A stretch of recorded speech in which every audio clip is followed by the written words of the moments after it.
So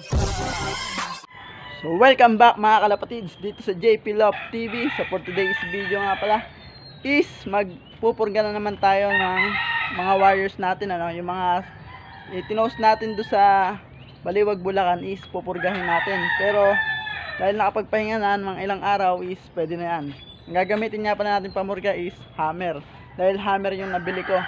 So sa mga nagsasabi na nakakamatay yung hammer na pamurga, depende sa paggamit, kasi di nyo alam na mas mataas ang dosage nun is baka sinusubuan nyo ng isang buo o may sakit pala yung ibon.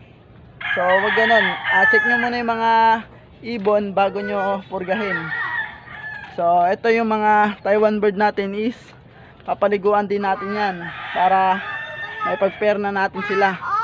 So kunin natin yung, unahin natin purgahin si Pike. Hi, si Pike. So, ang gamit kong pamurga is hammer, Kita So, hindi ko isang araw, eto, hinahati ko lang sa gitna.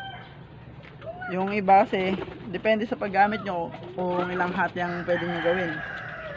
So, nagpupurga ako is kalahating araw lang.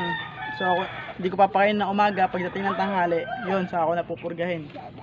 Para hindi masyado maano yung maluto yung bituka nila. Kasi yung sa iba, ang ginagawa nila, hindi na papakainin umaga at hapon, tapos kinabukasan nila pupurgahin o kinahaponan nila pupurgahin. So ako hindi ako ganun, kaya siguro namamatay yung mga ibon nila dahil sobra na sa gutom yung ibon, so hinang-hina yung katawan tapos pupurgahin.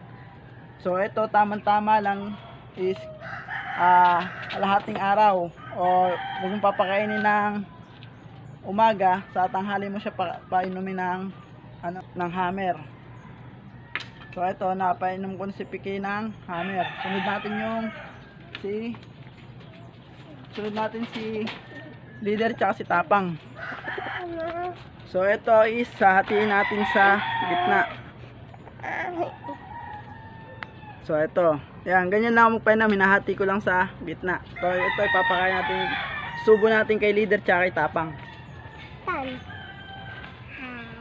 So ito si Tapang is siya na yung unahin natin, pangalawa natin susubuan.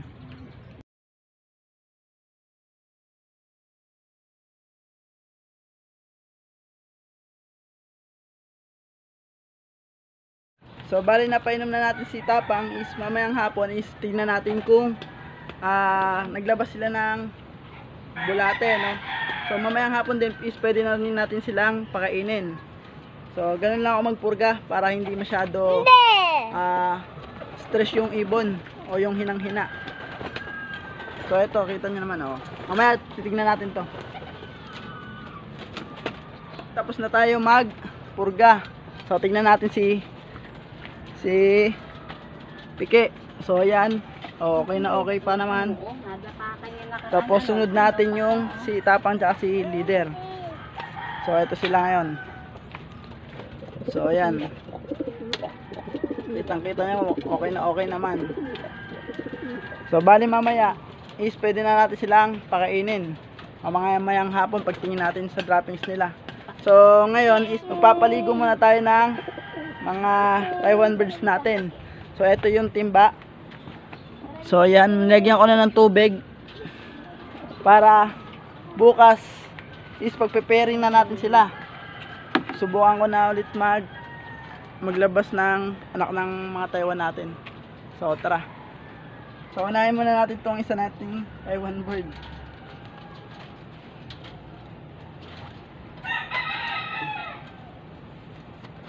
So ito yung nanay nila Katapang tsaka ni leader, ni Pike. So napakalaking hen ito. So ito unahin nating paliguan. So, napakaganda na ng katawan niya, Ba't kasi paharap pa diyang camera, inihirapan mo. Paano makikita kung ayos ang camera mo?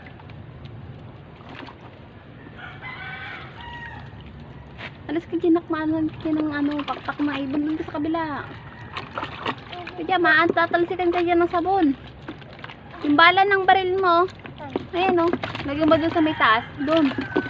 Huwag mo ipanghukay yan. Ayan ba yan? Bastos naman yung kalapati mong yan.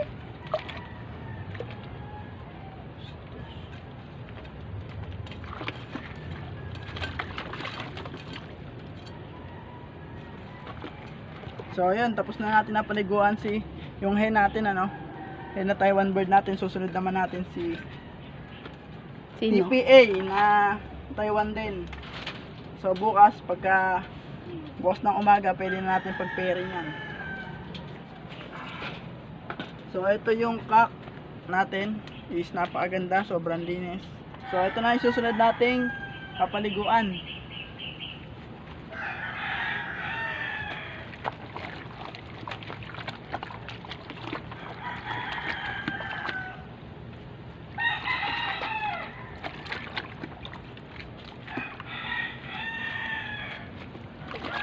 Kailangan ba kasama ikaw din sa Hindi na. Kailangan yung ibon lang. Pakita mo ang papaliguan. Papaliguan.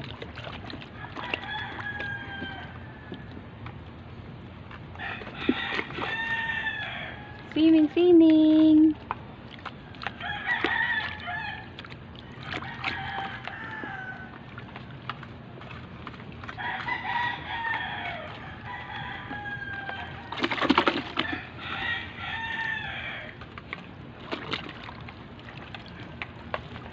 So, tapos na natin paliguan ang blue bar ng TPA natin na Taiwan. So, bukas, pag tuyo na ito is pagpa-pairing na natin sila ulit.